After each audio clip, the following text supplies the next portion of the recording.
எனக்கே நடந்துச்சு, என் வாழ்க்கையிலேயே அப்படி நடந்துச்சு, இப்படிலாம் நிறைய தடவை பேசியிருப்பீங்கல்ல.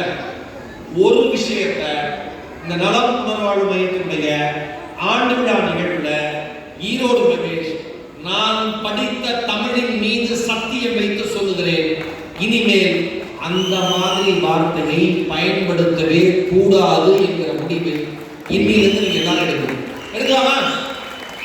எடுக்கலாமா?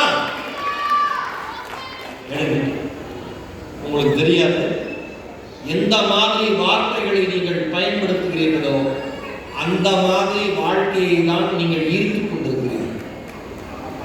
புரியுதா? ரொம்ப கவனமா பயன்படுத்துங்க வார்த்தை. ஏதாவது ஒரு இடத்துல வருத்தத்துல நீங்க எல்லாரும் மனுஷங்க தொடர்ந்து இதே மாதிரி குழந்தைகளை பார்த்துக் கொண்டிருக்கிற பொழுது பெற்றோர்களுக்கு ஒரு சிறிய சலிப்போ அலுப்போ வருத்தமோ மனசோர்வோ வருவது இயல்பு.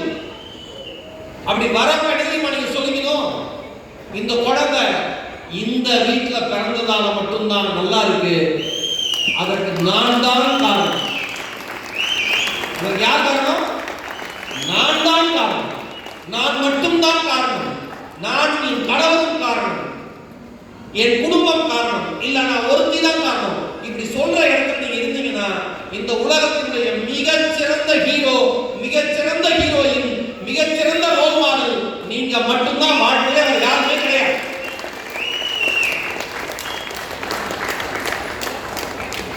நல்லா புரிஞ்சுக்கோங்க.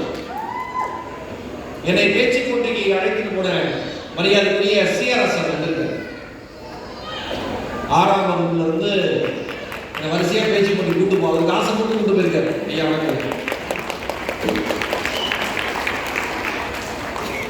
இங்க இருந்து மெட்ராஸை கூட்டு போய் பேச வச்சு மறுபடியும் கூட்டு வருவோம்.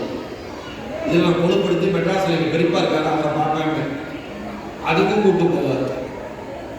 நான் சொல்லவா, இந்த வாழ்க்கையில உங்களை நேசிக்கிற மனிதர்களை இயற்கை அனுப்பி கொண்டே நல்லா நம்பும், நல்லா நம்பும். எனக்கு வந்து பரிமளாதேவியை பார்த்து பேசிட்டு இருக்கேன்.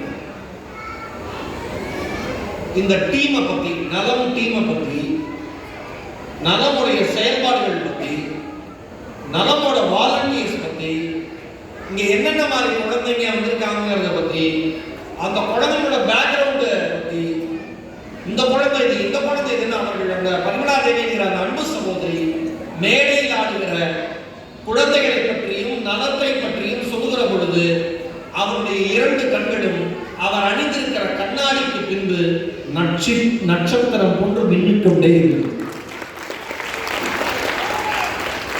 ஒரு நேசிக்கிற மனுஷியால மட்டும்தான் இவ்வளவு ஆத்மார்த்தமா ஒரு விஷயத்தை ஒருத்தர் கண்ணைக்க முடியும். நான் கிருஷ்ணாவை பார்க்கிறேன், என்ன ரிசீவ் கூட பண்ணல. ஒரு 1.5 மணி நேரம் கழிச்சு இங்க இருந்து ஹாய்னர். ஏன்னா கிருஷ்ணா உங்க